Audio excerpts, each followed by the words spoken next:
आइए हम लोग प्रार्थना करें। प्रभु, हम प्रार्थना करते हैं कि जब हम लोग बाइबल का अध्ययन करते हैं, आपका पवित्र आत्मा हम में से हर एक की सहायता करे, ताकि हम लोग जान सकें कि आप इस वचन के द्वारा जो 2000 वर्ष पहले लिखा गया हमारे जीवन में क्या बताना चाहते हैं।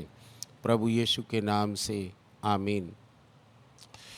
हम लोग, जैसा आपको पता है, कि रोमियो की पत्री का अध्ययन कर रहे हैं और 7वें अध्याय तक हम लोगों ने अध्ययन कर लिया है।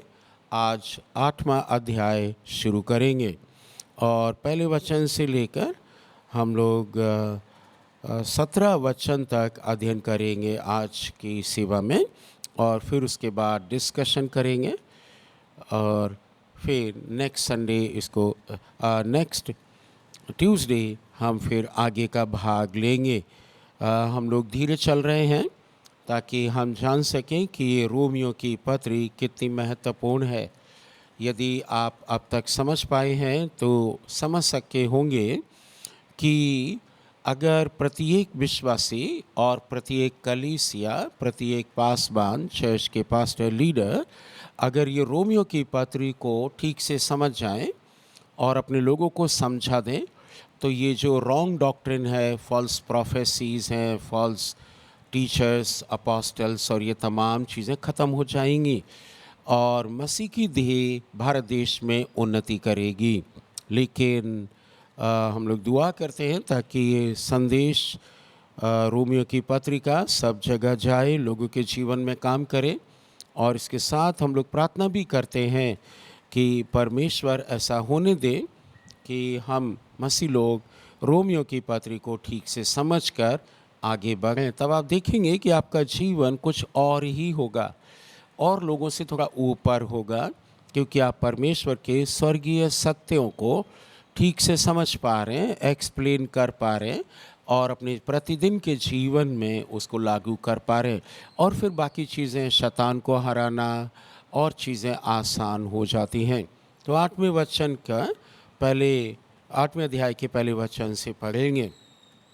अतः अब जो मसीह यीशु में हैं, उन पर दंड की आज्ञा नहीं, क्योंकि वे शरीर के अनुसार नहीं वरन आत्मा के अनुसार चलते हैं।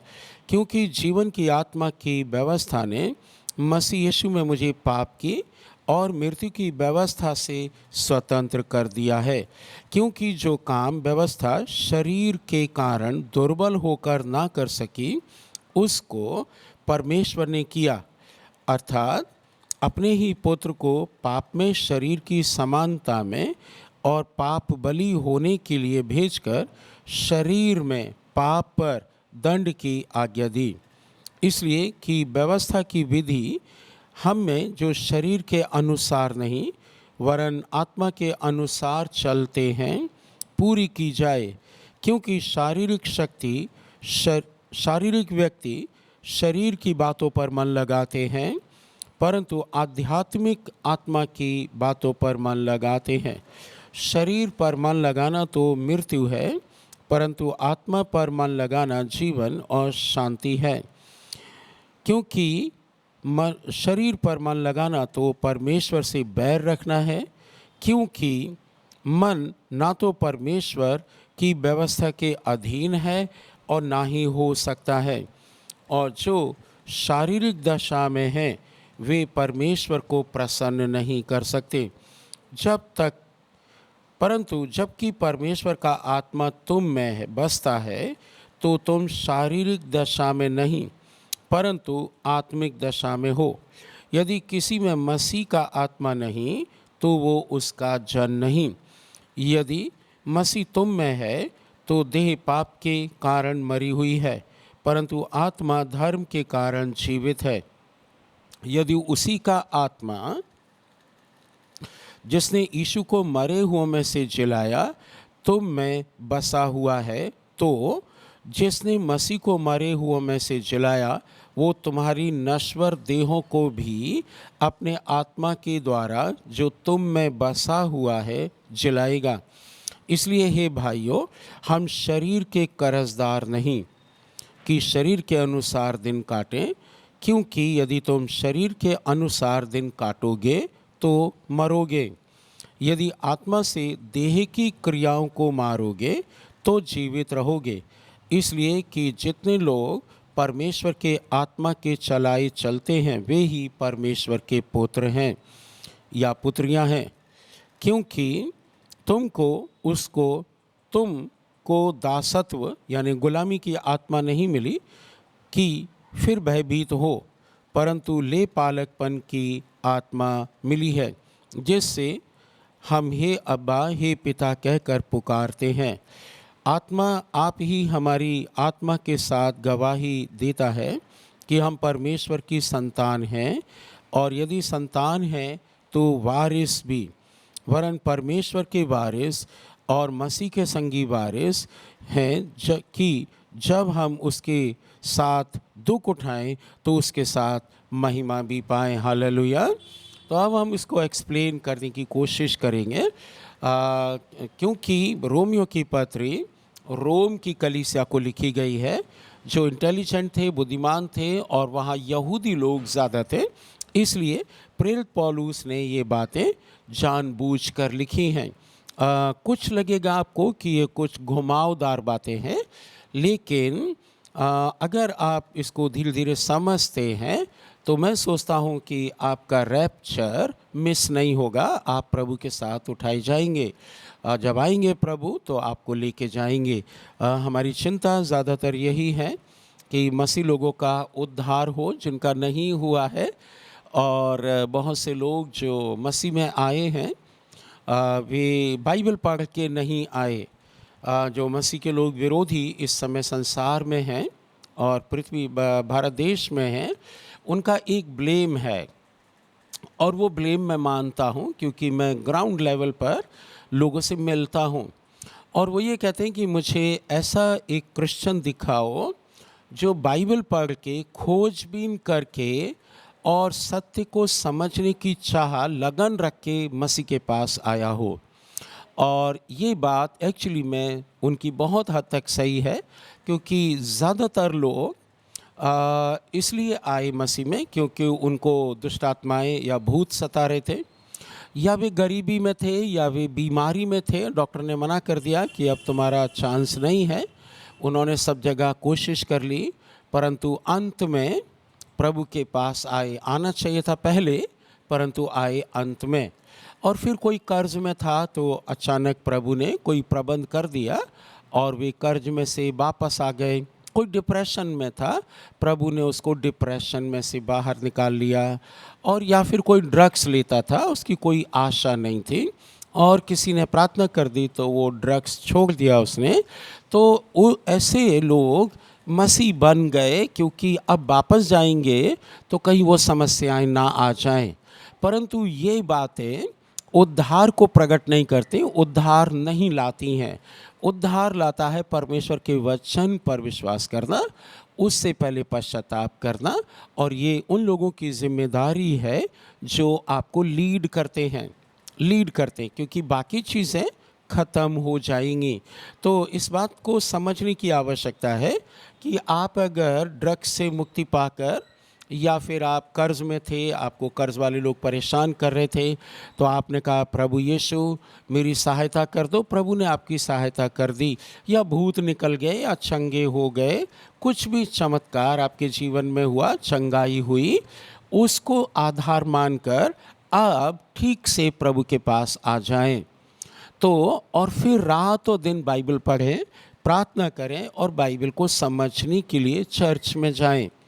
यूं ही लापरवाही वाला जीवन ना जिएं। तो अब यहाँ पर जो हम लोग अध्ययन कर रहे हैं वो यही गहराई का अध्ययन है। चंगाई, छुटकारा, बाकी चीज़ें, सफलता आपको वैसे ही मिल जाएंगी, आपको कुछ एक्स्ट्रा करने की ज़रूरत नहीं। अगर मसीह को समझ गए और मसीह के साथ चलने लगे, आत्मा के चलाए, तो आप देखिए यहाँ ऐसी डेजिग्नेशन है कि वे परमेश्वर की संतान है। परमेश्वर ने अपनी संतान इस पृथ्वी पर छोड़ ली है। अब बताओ, तो हम और आप कितने धन्य हैं कि परमेश्वर की संतान। स्वर्ग में रहना चाहिए, परंतु हमको और आपको प्रभु ने यहीं बना दिया है, तो हम लोग उनसे ऊपर है। अतः अब जो मसीह यीशु में उन पर दंड किया गया नहीं, क्योंकि वे शरीर के अनुसार नहीं परंतु आत्मा के अनुसार चलते हैं। शरीर के अनुसार, माइंड के अनुसार चलेंगे तो लड़ाई झगड़ा, बेईमानी, चोरी, डकैती, व्यभिचार और तमाम चीज़ें होंगी। आत्मा के अनुसार चलेंगे तो नम्र बनेंगे। कोई अगर आपको सिखा भी रहा है, चाहे छोटा है, तो भी आप बुरा नहीं मानेंगे।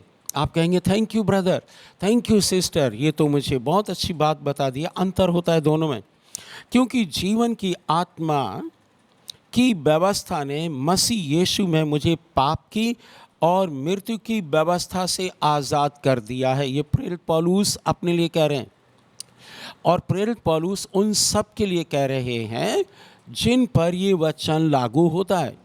अगर आप बीड़ी, सिगरेट, तंबाकू, हुक्का और झूठ झपेट में हैं तो ये वचन आप पर लागू नहीं होगा, क्योंकि आप अभी तक पाप की व्यवस्था में और मृत्यु की व्यवस्था से आज़ाद नहीं हुए हैं।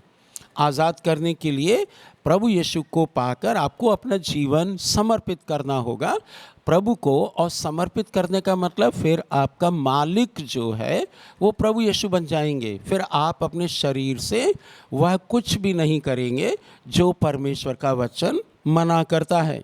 ये करना आवश्यक है, करना है आपको और मुझको, क्योंकि जो काम व्यवस्था शरीर के कारण दुर्बल होकर ना कर सकी उसको परमेश्वर ने किया, अर्थात अपने ही पुत्र को पाप में शरीर की समानता में और पाप बलि होने के लिए भेजकर शरीर में पाप की दंड की आज्ञा दी। अभी आप देखिएगा कुछ चीज़ें समझने के लिए कठिन होंगी आपको। तीसरे वचन में लिखा, जो काम व्यवस्था शरीर के कारण दुर्बल होकर ना कर सकी। याद रखिएगा, व्यवस्था दुर्बल नहीं है, इसको ठीक से कर देंगे। फ्लैश इज़ वीक, यानी मनुष्य कमज़ोर है, इसलिए परमेश्वर की व्यवस्था वो नहीं मान पाया। यहाँ व्यवस्था दुर्बल लिखा हुआ है, तो शरीर के कारण दुर्बल होकर ना कर सकी, यानी शरीर दुर्बल है, व्यवस्था दुर्बल नहीं थी, ना आज है, वो ना कर सकी। तो परमेश्वर ने क्या किया कि शरीर में, किसका शरीर? प्रभु यीशु मसीह का शरीर उत्पन्न किया, बनाया, और उसी शरीर को पाप बलि होने के लिए भेज दिया। और जो पाप की आज्ञा और दंड था वह प्रभु यीशु मसीह ने उठा लिया अपने ऊपर। परमेश्वर ने उनको दिया, हमको नहीं दिया, और हमको आज़ाद कर दिया। फिर आगे लिखा है, इसलिए कि व्यवस्था की विधि हम में जो शरीर के अनुसार नहीं परंतु आत्मा के अनुसार चलते हैं पूरी की जाए। अब याद रखिएगा, ये डॉक्ट्रिनल चीज़ें भी हैं जो आपको समझना है, डॉक्ट्रिनल, और ये सैद्धांतिक बातें बहुत आवश्यक हैं। शैतान इन्हीं में छेड़खानी कर देता है, इसीलिए आप देखते हो कि लेकिन, किंतु, परंतु करके लोग झगड़ा कर लेते हैं। आज भी आप देखो, खास करके नए क्रिश्चियंस हैं जिन्होंने कलीसियाँ खोली, पहली जनरेशन के, वो इन चीज़ों में बहुत उलफुलाते हैं, बहुत आगे बढ़ जाते हैं। और बाइबल कहती है जिसको जितना समझना चाहिए उससे बढ़कर वो ना समझे। और आप देखेंगे नए विश्वासी लोग हैं, वो बहुत गुब्बारे की तरह फूलने लगते हैं। उनको थोड़ा नीचे आने की ज़रूरत है। अपने से सीनियर लोगों से पूछिए, बताइए। मैं अपनी कलीसिया में कहता हूँ कि जो नए क्रिश्चियंस हैं, ख़ास करके जो 2000 सन के बाद बने हैं, उनकी वाचाएँ चलती हैं साथ। मैं एक दिन अपने घर में बात कर रहा था कि तो किसी ने पूछा कि उस विषय में, तो मैं बता रहा था कि जो नए विश्वासी हैं उनको एक समझना चाहिए। शायद आप नए विश्वासी होंगे तो आपको डर लगेगा और आपको गुस्सा भी आ सकता है। तो अगर आपको गुस्सा आता है तो आप देखना बंद कर सकते हैं, लेकिन हमको सही बात कहने की ज़रूरत है। ये अंतिम दिन है और सही बात हमको और आपको समझना चाहिए।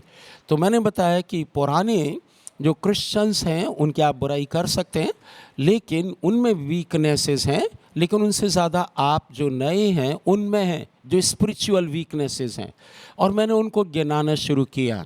मैंने कहा कि उनकी छठी नहीं हुई, ना ही उनको छठे दिन किसी खास व्यक्ति या शक्ति को समर्पित किया गया, लेकिन नए क्रिश्चियन हैं उनको किया गया है। वो वाचा आपने बांधी है, आपके माता पिता ने बांधी है और वो टूटी नहीं है, क्योंकि आपने उस पर ध्यान ही नहीं दिया है।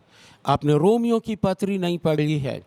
आपके मुर्दे पूर्वज दफनाए नहीं गए, जलाए गए हैं। मसीह लोगों के मुर्दे दफनाए गए हैं।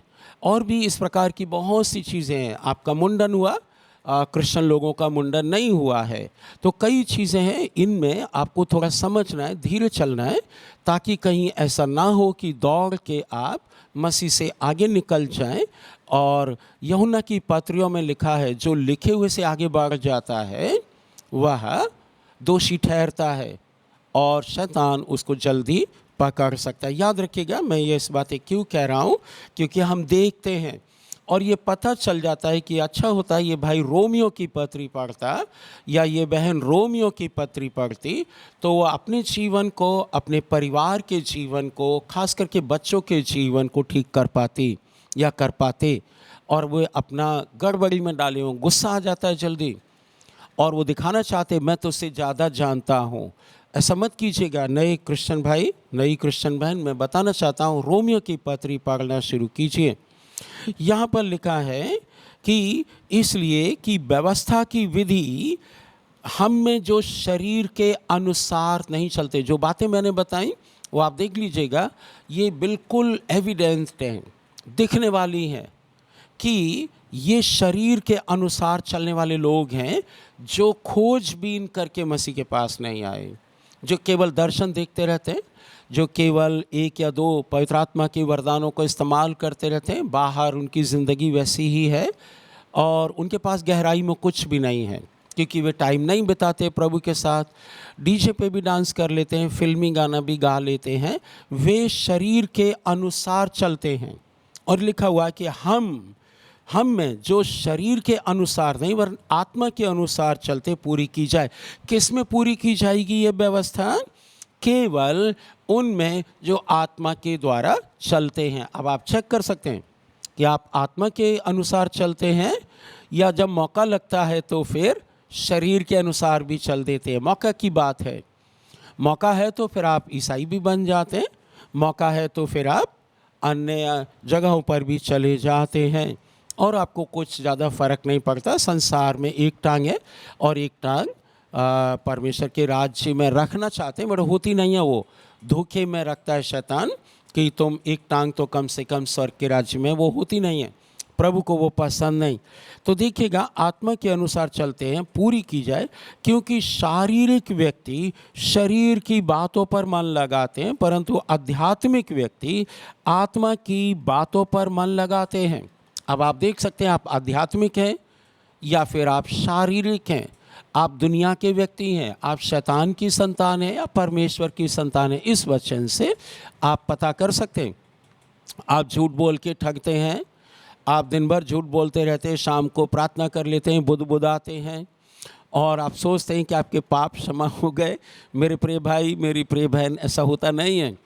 आपको और मुझको प्रतिदिन शरीर के अनुसार नहीं चलना, लेकिन आत्मा के अनुसार चलना। और आगे और खतरनाक बात है, शरीर पर मन लगाना तो मृत्यु है, परंतु आत्मा पर मन लगाना जीवन और शांति है। ये जो मृत्यु और जीवन और शांति, ये मरने के बाद की बात है।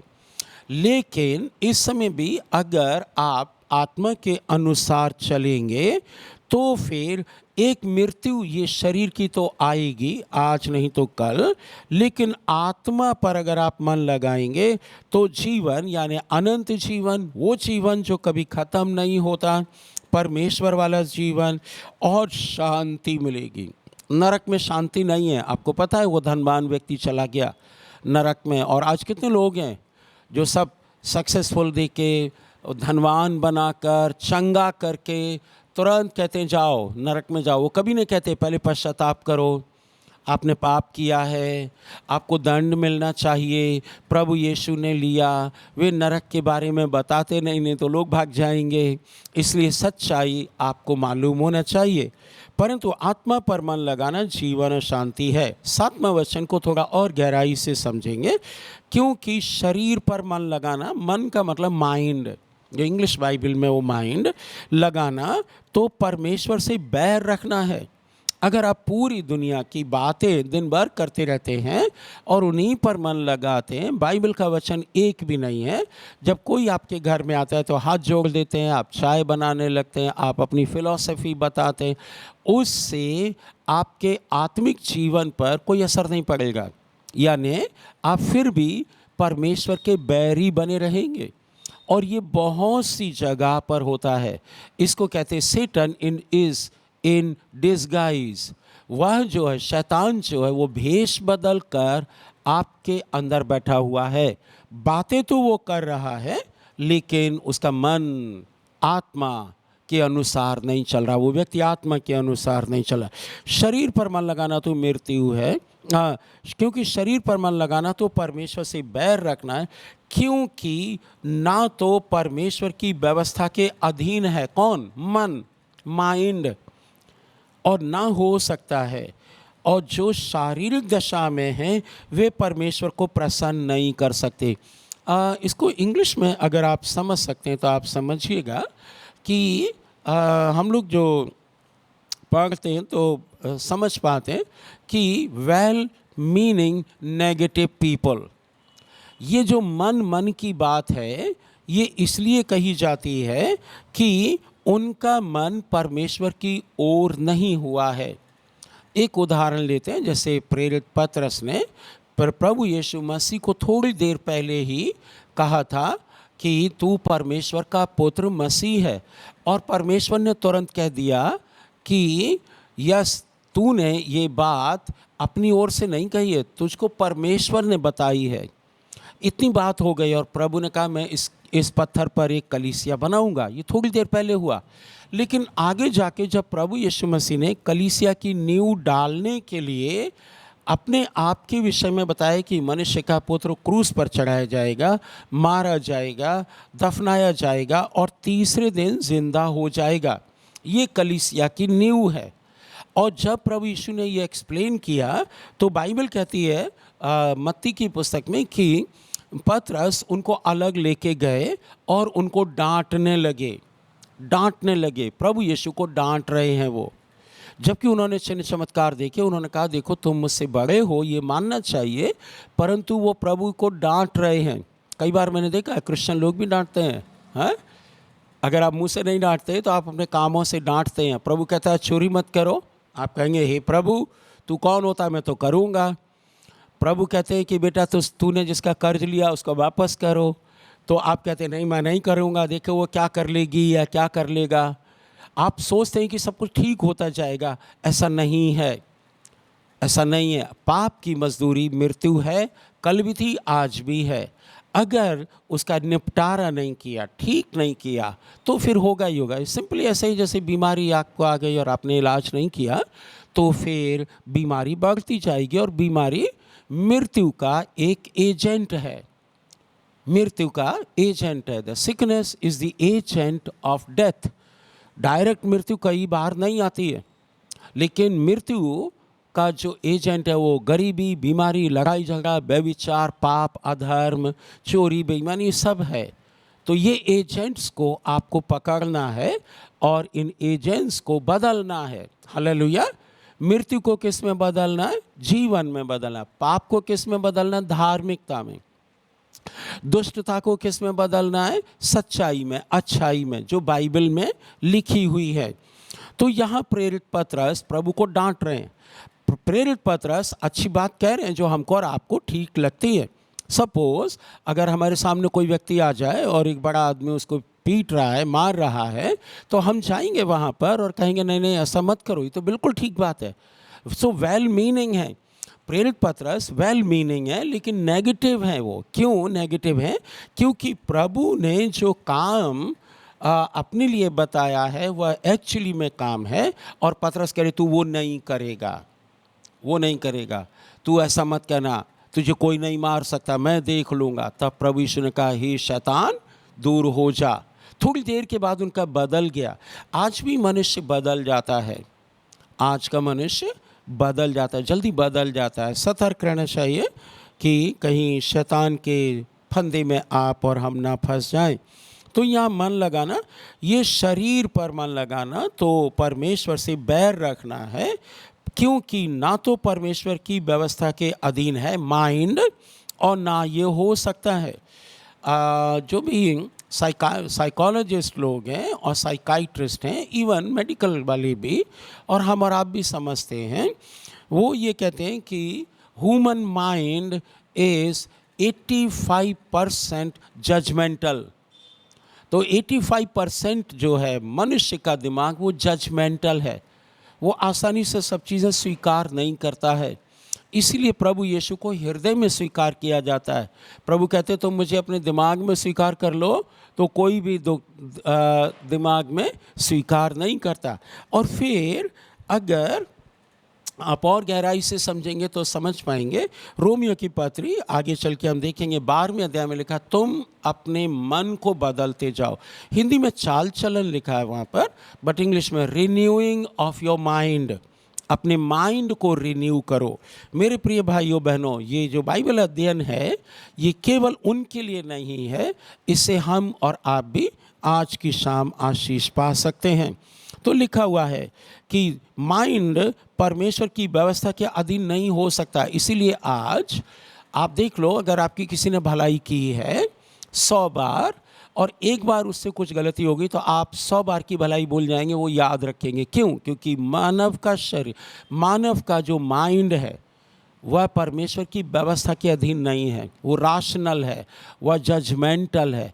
इसीलिए कहा इसको रिन्यू करो, एवरी डे रिन्यू करो, माइंड को रिन्यू करना है। बाय द वे ये परमेश्वर ने रखा है, हमारे इस्तेमाल के लिए रखा है, बस शैतान इसको ज़्यादा इस्तेमाल करता है। और आप देखो मेजॉरिटी ऐसी ही होती है। एक परिवार में अगर झूठ बोला जाता है तो वहाँ अगर 10 लोग हैं तो 10 लोग भी उस झूठ को छिपा देते हैं। उनमें से एक भी खड़ा होकर नहीं कहता नहीं नहीं नहीं ये गलत है, पापा ये गलत है, मम्मी ये गलत है, चाचा ये गलत है, भाई ये गलत है। उसको कहना चाहिए।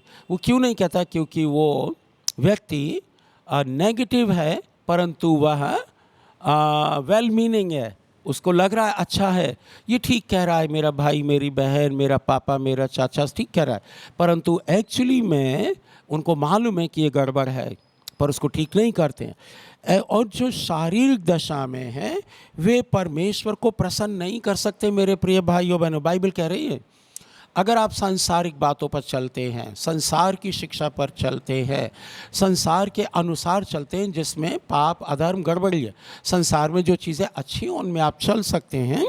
लेकिन अगर संसारिक शारीरिक दशा में है, ये माइंड आपका कंट्रोल नहीं हुआ, ये हृदय मसीह के अधीनता में नहीं आया, तो फिर आप परमेश्वर को प्रसन्न नहीं कर पाएंगे।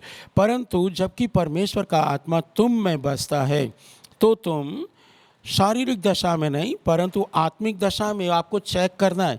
याद रखिएगा कि आप यूं ही नहीं कह सकते कि परमेश्वर का आत्मा मुझ में बसता है। वो दिख जाएगा, फिर आपका काम दिख जाएगा, आपकी बातें दिख जाएंगी, आप में प्रेम होगा, आप में ईमानदारी होगी, चोरी चकारी व्यभिचारी सब नहीं होगा अगर आप में पवित्र आत्मा है। तो ये मत मान लीजिए कि बाइबल कहती है तुम में पवित्र आत्मा है तो फिर तुम में है। नो, यहाँ कई बार आगे चल के हम देखेंगे तो तुम शारीरिक दशा में नहीं परंतु आत्मिक दशा में हो। यदि किसी में मसीह का आत्मा नहीं तो वो उसका जन नहीं। यदि, मेरे पीछे बोल सकते हैं यदि एक कंडीशनल सेंटेंस है, शर्त वाला, यदि ये होगा तब ये होगा। यदि आप बाज़ार से सब्जी लाएंगे तब आपके घर में पकेगी। यदि आप स्विच को ऑन करेंगे तब लाइट जलेगी, नहीं तो नहीं चलेगी। यदि आप में मसीह का आत्मा है तो आप परमेश्वर के जन हैं। अगर मसीह का आत्मा नहीं है तो आप उसके जन नहीं हैं। यदि और तो यहाँ पे लिखा है, आप इसको अंडरलाइन कर सकते हैं, नहीं तो सर्कल कर सकते हैं। 10वां वचन, यदि मसीह तुम में है ना, यदि मसीह तुम में है। अभी कैसे पता चलेगा? माथे पे तो लिख नहीं सकते हम और आप, लेकिन मेरे और आपके काम और बातें बता देंगे। हम लोग के पड़ोसी बता देंगे, आपके पड़ोसी बता देंगे कि आप धर्मी हैं या बेईमान हैं या चोर हैं या व्यभिचारी हैं या चालाक हैं मैं किसी भाई से बात कर रहा था, उन्होंने कहा कि दर्शन वाले लोग अच्छे होते हैं। मैंने कहा नहीं, मेरा अनुभव ये है कि दर्शन वाले लोग ज़्यादा चोरी करने वाले और ज़्यादा चालाक होते हैं। और वो हंस रहे थे पास्टर जी, क्योंकि मेरा अनुभव है। मुझे मालूम नहीं आपका क्या अनुभव है, लेकिन मसीह का आत्मा होगा तो वो चालाकी नहीं करेगा, चोरी भी नहीं करेगा। यदि फिर 10वें वचन, यदि मसीह तुम में है तो देह पाप के कारण मरी हुई है। फिर आप देह से पाप नहीं करेंगे। आप याद रखिएगा, देह से फिर आप पाप नहीं करेंगे, क्योंकि देह आपकी मर जाएगी। फिर कौन जिंदा रहेगा? मसीह तुम में है, यदि मसीह तुम में है। अब ये यदि याद आपको रखना पड़ेगा ना। कई बार हमको बताया नहीं जाता, बस ये कहते मसीह तुम में है और तुम्हारी देह पाप के कारण मरी। नो नो नो, यदि मसीह तुम में है। अब आप अपना चेकअप कर सकते हैं कि क्या मसीह आपके अंदर है। अगर है तो बहुत अच्छी बात है, तो फिर देह आपकी मरी हुई पता चलेगी। मतलब आप पाप के लिए मर गए, या पाप का कोई स्थान आपके शरीर में नहीं है अभी भी, आगे भी। परंतु आत्मा धर्म के कारण जीवित है। आत्मा जो आपने अपने अंदर रखा है, पवित्र आत्मा, वो परमेश्वर की धार्मिकता के कारण जीवित रहे, क्योंकि उसको कहाँ से पोषण मिलेगा? आत्मा का भोजन क्या है? बाइबल। अगर बाइबल पढ़ेंगे और बाइबल को समझेंगे तो फिर क्या होगा कि आत्मा का भोजन आपको मिलता रहेगा। हालेलुया। ये बात है। आपका भोजन कहाँ से आता है? आपका भोजन मंडली में बैठने से, या ठट्ठा करने वाले लोगों के बीच में, शराबी कबाबी इन लोगों से आता है, या आपका भोजन परमेश्वर के वचन से आता है? यह आपको देखना है। 11वें वचन में फिर शुरू होता है यदि। यहाँ लिखा है, यदि उसी का आत्मा जिसने यीशु को मरे हुओं में से जिलाया तुम में बसा हुआ है, तो जिसने मसीह को मरे हुए में से जिलाया, वो तुम्हारी नश्वर यानी नाशवान देहों को भी अपने आत्मा के द्वारा जो तुम में बसा हुआ जिलाएगा। हाँ, यदि तुम में मसीह का आत्मा है, यीशु का आत्मा है, उसी का आत्मा, परमेश्वर का आत्मा जिसने यीशु को जिलाया, अगर तुम में है और मुझ में है, तो जब हम बीमार पड़ेंगे और मर भी जाएंगे तो फिर प्रभु हमारी देहों को भी अपने आत्मा के द्वारा जिला देगा। कब? जब रेजरेक्शन होगा। कौन सा वाला? एक रेजरेक्शन कौन सा हुआ? जब हम पानी में से बाहर निकले, पापों को दफना दिया और हम नए मनुष्यत्व में मसीह के साथ जी उठे। हालेलुया। लेकिन अभी शरीर में हैं, तो शरीर ये मर जाएगा। तो जब शरीर मर जाएगा तो इसको कब्र में दफनाया जाएगा। मसीह लोग कब्र में दफनाते, और कब्र में दफनाया जाता। उसके पीछे कारण ये भी है कि कब्र में शरीर, बाइबल में लिखा हुआ है कि जितने मुर्दे हैं कब्र में वे निकल आएंगे। ये एक और ज़रूरी बात है। इसलिए बहुत ज़्यादा जो नए क्रिश्चियंस हैं वो उलफलाएं नहीं। यस, बाइबल कहती है आग मुर्दे दे देगी, बट जो जनरली एक्सेप्टेड फैक्ट है, जो स्कॉलर्स, बाइबल टीचर, बाइबल के विद्वान बताते हैं और बाइबल की ठीक शिक्षा है, वो यही है, जितने लोग कब्र में हैं वे मसीह की आवाज़ सुनेंगे तब वे निकल आएंगे। अगर आपने जीवन, जो शरीर वाला जीवन है, उसमें परमेश्वर के आत्मा के अनुसार चलते रहे हैं और मसीह का आत्मा आप में रहा है, तो जो मरणहार शरीर ना, ये जो शरीर है मॉर्टल, ये जो शरीर है ये मर जाएगा। तब मसीह आएंगे, तुरई फूंकी जाएगी और हम जिंदा हो जाएंगे। कौन जिलाएगा? पवित्र आत्मा। कौन सा वाला? वही जो आपके अंदर था जब आप जिंदा थे। आप जैसे मर गए, सपोज मैं आज मर गया और कल मुझे दफना दिया जाता है, और 10 साल के बाद जब मसीह आते हैं तो आज जो पवित्र आत्मा मेरे अंदर है वो क्या करेगा? मृत्यु के समय तो वो हमारे शरीर से निकल जाएंगे, क्योंकि तब मृतक शरीर को पवित्र आत्मा की ज़रूरत नहीं होगी। तो हम 10 साल तक कब्र में रहेंगे।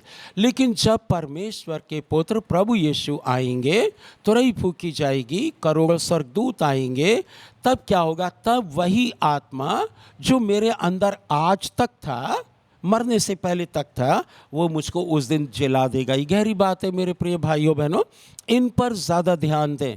ना ध्यान दीजिए कि सताव हो रहा है, वो सबका ही हो रहा है। ना ध्यान दीजिए कि मैंने बहुत चंगाई की, छुटकारा किया, भूत निकाले, मुझे ये बोलते लोग, मुझे बहुत अच्छा बोलते, मैं अपोस्टल हूँ, मैं प्रॉफिट हूँ, मैं और क्या बोलते थे, इवेंजलिस्ट हूँ, बाइबल टीचर हूँ, रेवरेंड डॉक्टर हूँ, और राइट रेवरेंड भी हूँ, बिशप भी हूँ, डीन हूँ, डीकन हूँ। इन सब चीज़ों से बढ़कर आप ये वाली बातें सोचिएगा। आप रात में लिख सकते हैं, प्रभु मेरे अंदर अगर परमेश्वर का आत्मा है, don't take it for granted. ऐसा मत मान लीजिएगा हाँ है, हम ईसाई हो गए, बपतिस्मा हो गया और प्रभु बोझ भी ले आते तो परमेश्वर का आत्मा है। नहीं है, वो झूठ बात है। परमेश्वर का आत्मा ये खाने पीने से और बपतिस्मा से नहीं आता है, बपतिस्मा से नहीं आता है। मैं आपको बताऊं, हमारे यहाँ एक भाई थे, किसी पास्टर जी ने उनको बपतिस्मा दिया, वो हम लोग के घर के पास रहते हैं। वो आए और मुझे सुनने को मिला कि किसी पास्टर जी ने उनको बपतिस्मा दिया और वो गुटखा खाते और प्रभु भोज ले लेते। क्योंकि हम ऐसा बोलते हैं कि जिनका पानी का बपतिस्मा हुआ है और जो प्रभु के साथ चल रहे हैं और कोशिश कर रहे हैं, तो वो प्रभु भोज में हाथ डाल सकते, तो वो आ जाते। ना तो कभी बाइबल पढ़ते, ना प्रार्थना करते, उनको मसीह से कोई मतलब नहीं। बट कोई समस्या थी तो किसी पास्टर को उन्होंने शेयर किया, उन्होंने कहा तुम बपतिस्मा ले लो, ठीक हो जाओगे। मैं आपको बताता हूँ, वो नया जन्म नहीं है, वो नया जन्म, प्लेटफॉर्म बदल दिया है। अभी 3 नंबर प्लेटफॉर्म पर गाड़ी आ रही थी, अब 5 नंबर पे आएगी, तो उन्होंने 3 नंबर से 5 नंबर बदल दिया है। अंदरूनी चेंज नहीं आया है। और फिर वो महीना में 1 बार या 2 बार आते, तुरंत उठ के पीछे से चले जाते। फिर मुझे यह पता चला, मैंने अनाउंस किया, बाइबल ये कहती है मत लीजिए, अगर आप तैयार नहीं हैं तो मत लीजिए, नहीं तो ये प्रभु भोज दंड लाएगा। परंतु बहुत से लोग बताते नहीं हैं सही सही बात। इसलिए मैं यहाँ पर जोर देके टाइम लगाकर बात करना चाहता हूँ कि यदि आप सच में बचाए गए हैं तो फिर वो जो रेजरेक्शन होगा, कब्र में से निकलना, वो आपके लिए पक्का हो जाएगा। प्रेरित पौलुस की यही कोशिश थी। वो कहते हैं कि मैं और मसीह को जानना चाहता हूँ, मैं और मसीह को जानना चाहता हूँ, ताकि किसी भी रीति से मरे हुओं में से जीवित हो उठने के पद तक पहुँच जाऊँ। हालेलुया। आपका जीवन का उद्देश्य क्या है? क्या इसी जीवन में, प्रेरित पौलुस ने कहा हम अभागे हैं, वर्दलेस, एक जगह लिखा निकम्मे हैं, एक जगह लिखा हम दुष्ट हैं। यदि इसी जीवन में सब आशीष चाहते हैं तो वो तो धनवान भी ले चुका था, लेकिन कौन सी चीज़ें नहीं ले पाया? वह आत्मिक चीज़ें नहीं ले पाया। लेकिन दूसरी तरफ लाजर बहुत अच्छी चीज़ें नहीं ले पाए, लेकिन वो कौन सी चीज़ें ले ली? परमेश्वर के आत्मा को ले लिया। तो प्रेरित पौलुस की ये कोशिश थी कि मैं अंतिम दिन जिलाया जाऊं। आज मैं आपसे निवेदन करता हूं, उत्साहित भी करता हूं, आज की रात आप बैठिए, आधा घंटा पता कीजिए कि जब प्रभु यीशु आएंगे, क्या आप कब्र में से निकल पाएंगे? बाइबल कहती है जितने उसकी आवाज़ सुनेंगे वे निकल आएंगे। अब वे सुन पाएंगे जो अपने जीवन में जब तक वो जिंदा थे परमेश्वर के आत्मा के अनुसार चलते थे। अगर इस जीवन में आत्मा के अनुसार नहीं चले तो एक समस्या आएगी कि आप उस दिन या फिर मैं उस दिन नहीं उठ पाऊंगा और फिर हमको 1000 साल तक और सोना पड़ेगा। दानियल की पुस्तक 12 अध्याय 2 वचन में लिखा है, जो लोग मसीह में के बिना, आत्मा के बिना चलते हैं वे मर जाएंगे और वे बाद में उठेंगे। जब हम लोग 1000 साल का राज्य कर चुके होंगे तब वे उठेंगे, उनको ज़्यादा आराम मिलेगा कब्र में। और वे उठकर कहाँ जाएंगे? प्रभु के सिंहासन के सामने हम भी होंगे और वे लोग भी होंगे। प्रभु के लोग होंगे एक तरफ जिनको भेड़ कहा गया, एक तरफ वो लोग होंगे जिन्होंने यीशु का इनकार किया, आत्मा के अनुसार नहीं चले, प्रभु की आज्ञाओं का पालन नहीं किया। तो फिर प्रभु उनसे कह देगा, हे कुकर्म करने वालों, उस नरक में चले जाओ जो तुम्हारे लिए तैयार की गए। ये कह दिया जाएगा। आप कौन सी कैटेगरी में आते हैं? आपके काम प्रकट कर देंगे कि आप कौन सी कैटेगरी में आते। तो सोचिएगा, think about it and think about it very seriously. ये जीवन और मृत्यु की बात है, अनंत काल की बात है, 1 साल 2 साल 3 साल की नहीं है। ये हमेशा की ज़िंदगी। अगर आज मिस कर दिया तो फिर कभी नहीं होगा। ऐसा बोलते हैं ना कि अभी नहीं तो फिर कभी नहीं। इसलिए हे भाइयों, हम शरीर के कर्जदार नहीं कि शरीर के अनुसार दिन काटें। शरीर क्या कहता है? चोरी, बेईमानी, गड़बड़ी, जितने भी गलत काम है शरीर करवाने की कोशिश करता है, परंतु आप इसके कर्जदार नहीं, आत्मा इसकी कर्जदार नहीं है जो आपके अंदर है।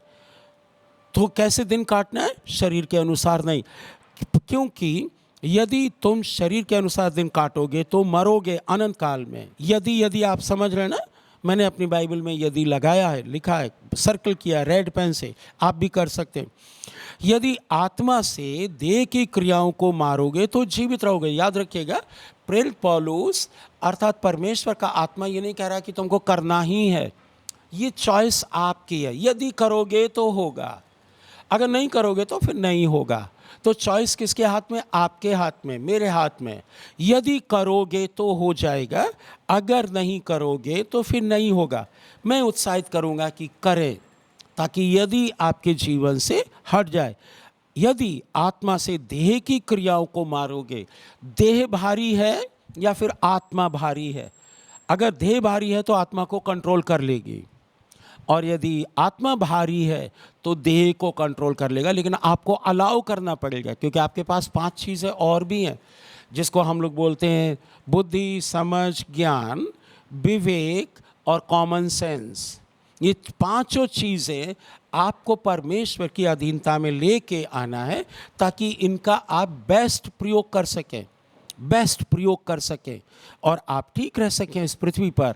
और जब इस पृथ्वी पर से जाएं तो इस आशा से कि मैं कब्र में सोने जा रहा हूं, अब उसके बाद जब प्रभु आएंगे मैं उठूंगा, उनके साथ चला जाऊंगा। हालेलुया, या चली जाऊंगी। सबके लिए है ये वचन, सोचिएगा।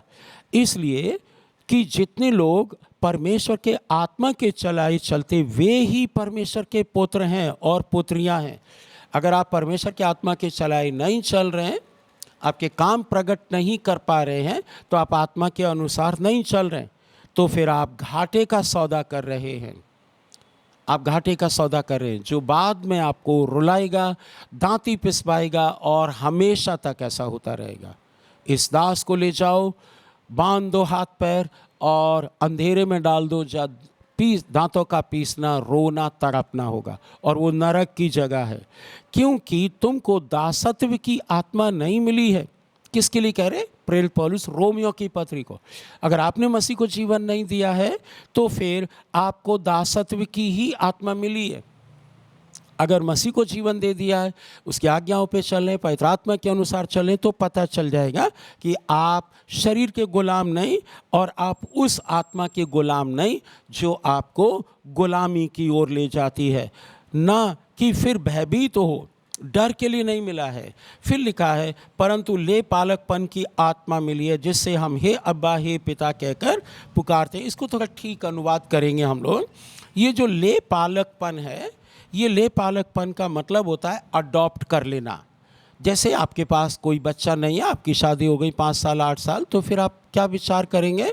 और डॉक्टर ने कहा बच्चे नहीं होंगे, तो फिर आप अडॉप्ट कर लेते हैं, कहीं से गोद ले लेते हैं।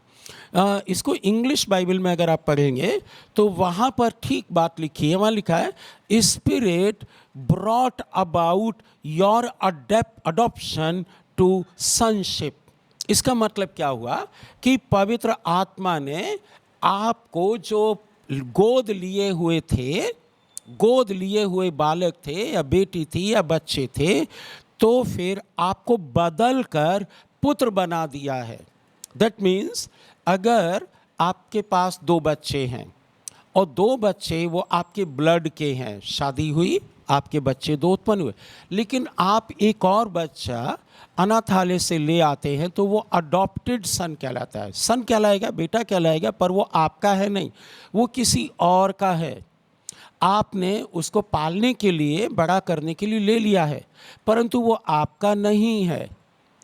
तो परमेश्वर ने क्या किया है, अपने पुत्र को भेजकर और इन चीज़ों को समझकर परमेश्वर ने क्या किया कि ले पालकपन की आत्मा तुमको मिल गई है। दैट मीन्स अब क्या हुआ, ले पालकपन की आत्मा पहले थी, यानी हमारे और आपके पास पहले हम गोद लिए हुए बालक थे, अब कौन हो गए हैं, वो डेजिग्नेशन, वह डेजिग्नेशन बदलकर, वह पद बदलकर हम पुत्र और पुत्रियां बन गए। हालेलुया। मैं विश्वास करता हूं कि आप समझ पा रहे हैं। मैं बार बार रिपीट इसलिए कर रहा हूं क्योंकि मैं जानता हूं कि बहुत से जो नए क्रिश्चियंस हैं वो बाइबल नहीं पढ़ते, समझ नहीं पाते और उतना ज़ोर चर्चेज़ में दिया भी नहीं जाता है। इसलिए हम चाहते हैं, यदि आप बहुत इंटेलिजेंट हैं तो शायद आपको बोरियत लग सकती है इन बातों को सुनने के लिए, तो आप क्विट कर सकते हैं, बंद कर सकते हैं, लेकिन हमको बिल्कुल सरल बताना ही है। प्रभु यीशु ने सारी बातें बहुत सरल करके बताई, लोगों को समझ में आ रही थी। हाँ, क्योंकि तुम को दासत्व की आत्मा नहीं मिली कि तुम फिर डर जाओ, लेकिन तुमको अब कौन सा मिल गया है, पहले अडॉप्शन की थी, अब ले पालकपन की, जो आपने गोद लिए हुए थे, आप गोद लिए हुए बच्चे थे, अब आप पुत्र बन गए, प्रमोशन हो गया। कैसे? मसीह के आत्मा के द्वारा। तभी तो हम परमेश्वर को हे अब्बा, अब्बा का मतलब पिता, और हे पिता कहकर पुकारते हैं। इसीलिए तो परमेश्वर को हम लोग पिता कहते हैं ना। आत्मा आप ही हमारी आत्मा के साथ मिलकर गवाही देता है कि हम परमेश्वर की संतान हैं। हालेलुया। अब हम अडॉप्टेड सन्स एंड डॉटर्स नहीं रहे, अब हम गोद लिए हुए बेटा और बेटी नहीं रहे। लेकिन ये शर्त के साथ है ब्रदर, शर्त के साथ है सिस्टर। अगर यूं ही आपने बोल दिया मुंह से तो उससे नहीं होगा, आपको कामों से प्रकट करना पड़ेगा कि आप एक्चुअली में प्रभु के जन हैं, नहीं तो फिर नहीं होगा, आप धोखे में रहेंगे। और आज इस समय जो धोखा देने वाली आत्मा है वो बहुत बड़े बड़े पास्टरों को भी कंट्रोल किए हुए है, इंडिया में ही नहीं बाहर भी। लेकिन वे आपको अनंत की तरफ नहीं ले जा पाएंगे, अनंत काल की तरफ जो परमेश्वर के साथ है। वो आपको खुद करना पड़ेगा, खुद देखना पड़ेगा और अपने जीवन को चेक करना पड़ेगा। और यदि हम संतान हैं, यदि लिखा हुआ है, फिर गोला कर लीजिए यदि पर, यदि हम संतान हैं तो फिर वारिस भी हैं। वारिस मतलब जैसे मेरे पास कोई चीज़ है, 100 रुपया है, मैं मर जाता हूँ तो 100 रुपया मेरे बच्चों के हो जाएंगे, संपत्ति उन्हीं की हो जाएगी, ऑटोमेटिकली हो जाती है। वो वारिस बन जाते हैं जो दूसरों को नहीं मिलता, अडॉप्टेड लोगों को नहीं मिलता, वरन परमेश्वर के वारिस। हालेलुया। परमेश्वर ने जो चीज़ें रखी हैं उन वस्तुओं के हम भी उतने ही अधिकारी हो जाएंगे जितने परमेश्वर हैं, क्योंकि फिर पिता और बेटे में कुछ संपत्ति के विषय में बदलाव नहीं, क्योंकि परमेश्वर को संपत्ति नहीं चाहिए, हम लोगों को चाहिए। हालेलुया। वो हम लोगों को देंगे। कहाँ मीरास देंगे? स्वर्ग में। और पृथ्वी पर जब हम लोग आ जाएंगे 1000 वर्ष के लिए, तब भी हम लोग को आनंद, शांति, प्रेम सब कुछ देंगे जो आवश्यकता होगी उस समय की। हम संगी वारिस हैं, मसीह के संगी वारिस हो गए। दैट मीन्स प्रभु यीशु मसीह हमारे बड़े भाई हो गए। हालेलुया। तो इन चीज़ों को समझने की ज़रूरत है। जब हम उसके साथ दुख उठाएं तो हम उसके साथ महिमा भी पाएं, है ना। ये बात लोग कम पढ़ना चाहते हैं। दुख निवारण बाबा के पास जाते हैं और वो चर्चेज़ में भी बैठे हुए हैं कि हमारा दुख निवारण कर दीजिए। मैं आपको कहता हूँ कि मसीह की खातिर अगर आप दुख उठाएंगे तो आप उतनी ही महिमा पाएंगे। मसीह के खातिर, चोरी बेईमानी करके नहीं कि किसी आपने बेईमानी की और पुलिस पकड़ के ले गई, चोरी की पुलिस पकड़ के ले गई और आपने कहा मसीह की खातिर दुख उठाया, वो मसीह की खातिर नहीं है, वो शैतान की खातिर दुख उठाया। तो इसलिए मसीह की खातिर दुख उठाएं तो फिर महिमा मिलेगी। दुख से ना बचे, दुख उठाना मसीह जीवन में आवश्यक है। आइए हम प्रभु का धन्यवाद करें। प्रभु, हम धन्यवाद देते हैं कि आज फिर से आपने सहायता की ताकि हम अपने प्रिय भाइयों के साथ और बहनों के साथ, बच्चों के साथ और इवन उन लोगों के साथ जो ऑनलाइन है प्रभु, हम उनके लिए आपका धन्यवाद करते हैं और उनको आशीष बोलते हैं। हम प्रार्थना करते हैं प्रभु हम लोग की सहायता करें ताकि और भी गूढ़ बातों को हम लोग समझ सकें और मसीह के आने तक उनको थामे रहें। धन्यवाद करते हैं और ये प्रार्थना प्रभु यीशु के नाम से मांगते हैं। आमीन आमीन।